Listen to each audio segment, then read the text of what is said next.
مجھے ایسے لگتا ہے کہ مستقبل کے اندر جو پاکستان کا نیریٹو انڈیا کی سپانسرڈ دہشت گردی جو کہ پاکستان میں ہو رہی ہے اس سے ملے گا، اور پھر انٹرنیشنل کمیونٹی کے سامنے اس ساری پکچر کو رکھی جائے گی۔ دوسرا اشارہ جو اس پریس کانفرنس کے دوران ہوا تھا، اور خاص طور پر اگر آپ کو یاد ہو تو اس پریس کانفرنس کے اختتام سے پہلے خواجہ آصف صاحب کی طرف سے یہ نقطہ اٹھایا گیا تھا کہ کچھ پاکستان کے جو لوگ ہیں، خواجہ آصف کا یہ کہنا تھا کہ اگر کسی ایک پاکستانی کو کوئی نقصان ہوا، کسی ایک پاکستانی کی زندگی کو خطرہ لاحق ہوا، تو پھر ہم جو ہے نا معصوم اور بے گناہ بھارتیوں کا بھی لحاظ نہیں کریں گے۔ ایک پاکستانی کا خون بہے گا تو اس کے جواب میں ادھر بھی اسی طرح کا بلڈ شیڈ ہوگا۔ اس طرح کا ذکر انہوں نے کیا، اور ان کے یہ جملے بولنے کے بعد جو ہمارے نائب وزیر اعظم ہیں، جو کہ اس وقت وزیر خارجہ بھی ہیں، جناب اسحاق ڈار صاحب، انہوں نے ایک اور انکشاف بھی کیا تھا۔ اسحاق ڈار صاحب کا یہ کہنا تھا کہ میں بس اتنا ہی کہوں گا کہ ہمارے پاس کچھ انٹیلیجنس انفارمیشن موجود ہے۔ اس انٹیلیجنس انفارمیشن کے مطابق وہاں پر یعنی انڈین ہیلڈ کشمیر میں کچھ فورنرز موجود ہیں، اور ان فورنرز کے پاس کچھ حساس آلات بھی موجود ہیں، کچھ حساس اسلحہ بھی موجود ہے، اور ان کے پاس آئی ای ڈیز بھی موجود ہیں جو وہ ممکنہ طور پر پاکستانی کشمیر یعنی آزاد کشمیر یا پاکستانی علاقوں کے اندر استعمال کرنا چاہتے ہیں۔ یہ اشارہ مجھے ایسے لگتا ہے یہ اس بات کی طرف تھا کہ اس طرح کا جس طرح کا پہلگام کا واقعہ ہوا، شاید انڈیا پہلگام جیسے واقعے کو ایک اور اینگل سے دہرانا چاہے گا، اور اس کے ساتھ ساتھ پاکستان کے مختلف علاقوں کے اندر ایک انریسٹ کی سچویشن کو کریٹ کیا جائے گا۔ اب یہ غیر ملکی کون ہے، یہ ایک بڑا امپورٹنٹ سوال ہے، اور اس سوال کا جواب مجھے ایسے لگتا ہے اس ٹویٹ کے ذریعے ملتا ہے جو کہ اسرائیلی prime minister Benjamin Netanyahu کی طرف سے سامنے آتا ہے، اور اس کے ساتھ ساتھ نریندر مودی اس کو انڈورس کرتے ہیں۔ اس ٹویٹ کے اندر جو بنجمن نتن یاہو ہے وہ اس بات کا اظہار کرتے ہیں کہ پہلگام واقعے کے بعد انہوں نے Indian prime minister Narendra Modi کو فون کیا، اور انہوں نے اس واقعے کے اوپر افسوس کا اظہار کیا، اور انہوں نے انڈیا سے کہا کہ وہ اس طرح کی دہشت گردی کے واقعات پر انڈیا کے ساتھ کندھے سے کندھا ملا کر کھڑے ہیں، اور اس کے ساتھ ساتھ انہوں نے بھارتی گورنمنٹ کی طرف سے جو اقدامات اٹھائے گئے ہیں یعنی انڈس واٹر ٹریٹی کے حوالے سے پاکستان کے ساتھ بارڈر کو بند کرنے کے، ویزا کینسلز وغیرہ وغیرہ، ان تمام کو انڈورس بھی کیا، اور ساتھ ان کا یہ کہنا تھا اپنے اس ٹویٹ میں کہ انڈیا کو اب اس روڈ انیشیٹو کی طرف توجہ دینی چاہیے جس کے ذریعے جو ایگریمنٹ ہے وہ کیا گیا ہے سعودی عربیہ کے ساتھ، کہ جس طریقے سے چائنا نے روڈ اینڈ بیلٹ انیشیٹو کیا تھا اسی جیسا ایک انیشیٹو سلک وے وہ بنائے گا انڈیا، اور یہ انڈیا سے لے کر اسرائیل تک جائے گا، انڈیا سے بھارت، اور بھارت سے سعودی عربیہ، اور سعودی عربیہ سے جائے گا وہ اسرائیل۔ ان کا یہ کہنا تھا کہ اس انیشیٹو کے اوپر اب انڈیا کو فوکس کرنا چاہیے۔ تو اس کا مطلب یہ ہے کہ اگر اسرائیل کندھے سے کندھا ملا کر بھارت کے ساتھ کھڑا ہے تو وہ انٹیلیجنس رپورٹ جو کہ پاکستانی اداروں کو موصول ہوئی ہے، جس کا اشارہ اسحاق ڈار صاحب کی طرف سے دیا گیا ہے کہ مقبوضہ کشمیر میں کچھ یہ جو غیر ملکی ہیں وہ موجود ہیں، تو وہ غیر ملکی کوئی اور نہیں بلکہ وہ اسرائیلین ایجنٹس ہیں جو کہ انڈیا میں موجود ہیں، مقبوضہ کشمیر میں موجود ہیں، اور وہ پاکستان کے خلاف کسی طرح کی پلاننگ کر رہے ہیں۔ اب اگر اس کے ساتھ ساتھ ہم یہ جو ریزسٹنس والی یہ جو بھی حقیقت ہمارے سامنے آئی ہے کہ جناب انڈیا کے اندر کوئی ریزسٹنس نام کی کوئی تنظیم بھی موجود ہے، دی ریزسٹنس فرنٹ، تو یہ جو تنظیم ہے اس کے بارے میں بتایا یہ جاتا ہے، بلکہ حامد میر صاحب نے ایک کالم بھی لکھا تھا، اور ان کا یہ کہنا تھا اس کالم میں کہ 2019 میں بھارتی آئین کی دفعہ 370 ختم ہونے کے بعد محاذ برائے مزاحمت یعنی دا ریزسٹنس فرنٹ کے نام سے یہ جو محاذ ہے وہ شروع ہوا، اور اس گروپ کے بانی شیخ سجاد گل کا تعلق سری نگر سے ہے۔ یہ دلی کی جیل میں 4 سال گزار کر 2006 میں رہا ہوا، اور 5 اگست 2019 میں دوبارہ متحرک ہوا۔ اب یہ بات اہمیت کی حامل ہے کہ یہ شخص سری نگر میں پیدا ہوا، اس نے بی ایس سی کیا ہے، بی ایس سی کرنے کے بعد اس نے بنگلور کے ایک بہت بڑے پریسٹیجیس ادارے سے ایم بی اے کیا ہے۔ اس کے بعد یہ گرفتار ہوا ہے حوالہ اسکینڈل کے لیے، یعنی پیسوں کا ہیر پھیر کرنے کے لیے، غیر قانونی طور پر پیسے بیرون ملک بھجوانے کے حوالے سے، اور اس کے بعد یہ جو ہے وہ دلی کی تہاڑ جیل میں رہا۔ تہاڑ جیل سے اس کو منتقل کیا گیا سری نگر میں۔ تو بہت ساری چیزیں اس کے اندر جو ہے وہ اس کو دیکھنے کی ضرورت ہے، کیونکہ اگر اس کو 2006 میں رہا کر دیا گیا تھا اور پھر یہ متحرک ہوتا ہے 2019 میں، تو اور متحرک اس وقت ہوتا ہے جب یہ 370 آرٹیکل کو مودی گورنمنٹ سکریپ کرتی ہیں اور یہ ڈیموگرافک چینجز کے حوالے سے اپنا بیانیہ بناتا ہے اور یہ کہتا ہے کہ جناب چونکہ اب کشمیر کی ڈیموگرافکس میں تبدیلی کی جا رہی ہے، مسلم اکثریت کو تباہ کیا جا رہا ہے، باہر سے آدمیوں کو لا کر یہاں پر بسایا جا رہا ہے، ہم ان کو روکیں گے۔ اور اس بنیاد پر یہ جو ریزسٹنس فرنٹ ہے یہ مارز وجود میں آتا ہے۔ اب یہ وہی شخص ہے، یہ جو ہیں گل صاحب، جنہوں نے آزاد کشمیر کے ایک صحافی جو کہ کشمیر کی آزادی کے لیے جدوجہد کر رہے تھے، شجاعت بخاری صاحب، ان کو جون 2018 میں جو ہے وہ رمضان المبارک میں اس وقت شہید کیا جب وہ افطار کے لیے گھر سے باہر نکلے تھے۔ نہ صرف یہ بلکہ دی ریزسٹنس فرنٹ تنظیم پر اس بات کا الزام بھی ہے کہ انہوں نے کشمیر کے سب سے بڑے حریت رہنما سید علی گیلانی کے داماد افتخار گیلانی جو کہ صحافی بھی ہیں، ان کو بھی قتل کرنے کا حکم جاری کیا تھا۔ یہ جو ریزسٹنس فرنٹ ہے اس کا سارا پیٹرن ISIS یعنی داعش کی طرز پر ہے۔ اگر آپ کو جعفر ایکسپریس یاد ہو تو جعفر ایکسپریس میں خود اس بات کا سانے میں اس بات کا ذکر وہاں سے جان بچا کر آنے والوں نے کیا تھا کہ وہ لوگ جو گولیاں مار رہے تھے وہ شناخت پوچھ کے گولیاں مار رہے تھے۔ اس وقت بلوچستان کے جو نیشنل ہائی وے کے اوپر جو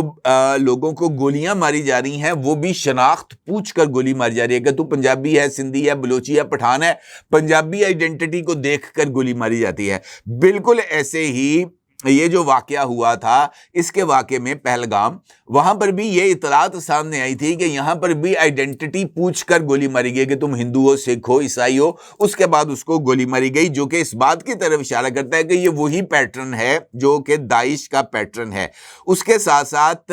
اس واقعے میں بھی وہ تمام اسلحہ استعمال ہوتا ہے جو کہ امریکہ چھوڑ کے گیا تھا افغانستان میں۔ باڈی میں کیمرے بھی لگے ہوئے ہیں، ریکارڈنگ بھی کرتے ہیں، سارا پیٹرن داعش والا ہے۔ لہٰذا یہ جو ایشو ہے جو اس وقت پہلگام کا ہے، یہ بڑی ملٹی لیئر قسم کا واقعہ ہے، اور وہاں پر اسرائیلی موجودگی اور ISIS کی موجودگی، اور خاص طور پر اس سارے واقعے کے اندر ایک ایسے شخص کا سامنے آنا جو کہ بھارتی جیلوں میں بھی رہا ہو اور بھارت کے ایجنڈے کو لے کے آگے چل رہا ہو، تو یہ وہ تمام اشارے ہیں جو اس کو ایک فالس فلیگ آپریشن ثابت کرتے ہیں۔ اب نہ صرف یہ بلکہ یہ جو واقعہ ہوا اس کے فوری بعد جو پہلا رد عمل سامنے آیا تھا وہ مودی کی طرف سے آیا تھا، اور انہوں نے ایئرپورٹ کے اوپر یعنی اپنا دورہ سعودی عربیہ مختصر کیا اور وہ واپس آ گئے۔ وہاں پر آ کے انہوں نے ایئرپورٹ کے اوپر یہ ایک اجلاس کیا، اور اس اجلاس کے بعد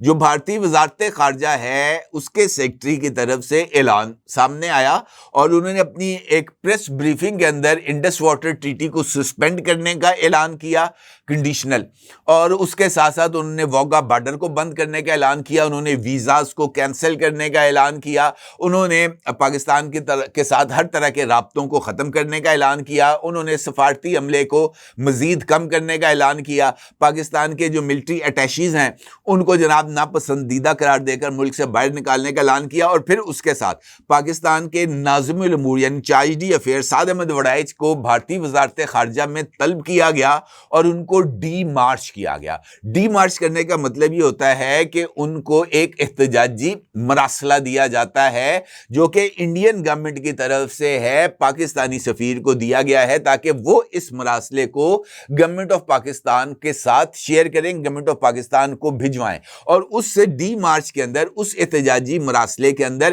وہ جو احتجاج کیا جا رہا ہے, جس معاملے پر اعتراض کیا جا رہا ہے, اس کی وجوہات کا تعین کیا جاتا ہے کہ جناب اس وجوہات کی بنا پر ہم آپ کو ڈی مارچ کر رہے ہیں, اور اس کے ساتھ ساتھ وہ تمام اقدامات جس کا اعلان سیکٹری خارجہ کی طرف سے کیا جاتا ہے یا گورنمنٹ کی طرف سے کیا جاتا ہے, ڈی مارچ کے اندر اس کو مینشن کیا جاتا ہے. اب یہی وہ نقطہ ہے جس کا ذکر میں نے آپ کے ساتھ گفتگو کے آغاز میں کیا تھا کہ مودی نے خود اپنی جو انڈین لوگ ہیں ان کو ٹوپی بنا دی, ان کو بیوقوف بنا دیا, چونا لگا دیا اپنے ہی سٹیزنز کو. اعلان کیا گیا کہ انڈس واٹر ٹریٹی کو یونیلیٹرلی سسپینڈ کیا جا رہا ہے, جبکہ یہ جو ڈی مارچ کیا گیا پاکستان کے ناظم الامور کو بلا کر اس کو جو دستاویزات دی گئیں, اگرچہ اس کے اندر پہلگام واقعے کی ذمہ داری پاکستان پر عائد کی گئی, پاکستان پر ٹیرر فائنینسنگ کا الزام عائد کیا گیا, پاکستان کو ٹیررزم کو فروغ دینے کا جو ہے الزام عائد کیا گیا, پاکستان میں دہشت گردوں کی نرسریوں کا, ان کے اس طرح کے الزامات عائد کیے گئے, اور ساتھ اس بات کا بھی ذکر کیا گیا کہ ہم یہ اقدامات کر رہے ہیں. جو اقدامات کا ذکر کیا گیا اس ڈی مارچ میں, وہاں پر ذکر کیا گیا کہ جناب ہم بارڈر بند کر رہے ہیں, جناب ہم جو ہے وہ سفارتی عملے کی تعداد میں کمی کر رہے ہیں, ویزاز بند کر رہے ہیں, اس طرح کے تمام اعلانات کیے گئے. لیکن انڈس واٹر ٹریٹی کو سسپینڈ کرنے کا کسی طرح کا کوئی نقطہ اس آفیشیل ڈی مارچ میں موجود ہی نہیں, کیونکہ انڈیا کو پتا ہے کہ یہ جو انڈس واٹر ٹریٹی ہے وہ یونیلیٹرلی یک طرفہ طور پر سسپینڈ ہو ہی نہیں سکتی, اور اگر انڈیا اس کو یک طرفہ طور پر معطل کرے گا یا اس معاہدے سے باہر نکلے گا تو پھر انڈیا اس معاملے کا جو وزن ہے وہ اٹھائے گا, ورلڈ بینک کی طرف سے بھی اٹھائے گا, اور اس کے ساتھ ساتھ انٹرنیشنل کورٹ آف جسٹس میں بھی اٹھائے گا. اور انٹرنیشنل کورٹ آف جسٹس کا راستہ خود انڈیا نے اڈاپٹ کیا ہے کلبھوشن یادیو کے معاملے پر. انٹرنیشنل کورٹ آف جسٹس میں انڈیا خود گیا, لہٰذا یہ جو پانی کا ایشو ہے, اس ایشو کو لے کر انڈیا اگر واقعتاً گورنمنٹ آف پاکستان کو یا اس ٹریٹی کو سسپینڈ کرتا تو پھر اس کو لکھنا چاہیے تھا اس آفیشیل ڈی مارچ کے اندر کہ جناب ہم اس معاہدے سے باہر نکل رہے ہیں, ہم اس معاہدے کو مزید تسلیم کرنے پر تیار نہیں ہے, آج کے بعد تہاڈا پانی ہے تو ساڈا پانی ہے, بس جو بھی وہ کہہ سکتے تھے, لیکن انہوں نے ایسا نہیں کیا. اس کا مطلب یہ ہے کہ یہ جو منترا مودی کی طرف سے بنایا گیا کہ جناب ہم پاکستان کو بوند بوند پانی کے لیے ترسا دیں گے, مجھے نہیں لگتا کہ اس کے اندر کوئی حقیقت موجود ہے, کیونکہ اگر کوئی حقیقت موجود ہوتی تو اس ڈی مارچ کے اندر واضح طور پر انڈس واٹر ٹریٹی کے حوالے سے لکھا جاتا. اور یہی وجہ ہے کہ کل جو نیشنل سیکیورٹی کمیٹی کا اجلاس ہوا تھا پاکستان کا, ان کی طرف سے بھی یہ جو انڈیا کی طرف سے اعلان ہوا تھا نا کہ جناب ہم انڈس واٹر ٹریٹی سے باہر نکل رہے ہیں, وہ اس کو ثالثی عدالت میں یا ورلڈ بینک کے سامنے رکھنے کا اعلان کرتے کہ جناب ہم جا رہے ہیں ورلڈ بینک. وہ نہیں انہوں نے اعلان کیا, بلکہ ان کی طرف سے اس بات کا ذکر کیا گیا کہ اگر پانی کو روکا یا رخ موڑا تو ہم اس کو اعلان جنگ تصور کریں گے. اس کا مطلب یہ ہے کہ گورنمنٹ آف پاکستان نے آفیشیلی اس بات کو تسلیم کر لیا کہ انڈیا نے آفیشیلی انڈس واٹر ٹریٹی کو ہیلڈ ان ابینس میں نہیں ڈالا. اب چونکہ Indus water treaty held in abeyance میں نہیں ہے, انڈس واٹر ٹریٹی انٹیکٹ ہے, تو اور خود ڈاکومنٹس اس بات کو ثابت کر رہے ہیں, تو یہ محض ایک جو ہے نا جس طرح پہلگام فالس فلیگ تھا, بالکل ویسے ہی یہ اعلان انڈیا کی طرف سے کہ ہم انڈس واٹر ٹریٹی سے نکل رہے ہیں, یہ بھی فالس فلیگ ہے. اور خود جو انڈیا کی طرف سے ڈاکومنٹ سامنے آئی ہیں, اس نے جناب اس سارے عمل کا, مودی کے جھوٹ کا اور یہ جو انڈینز ہیں ان کو ماموں بنانے کا جو بھانڈا ہے وہ پھوڑ کے رکھ دیا ہے. اب میرا ضرور اظہار کیجیے گا. آپ کا بہت شکریہ. اللہ حافظ.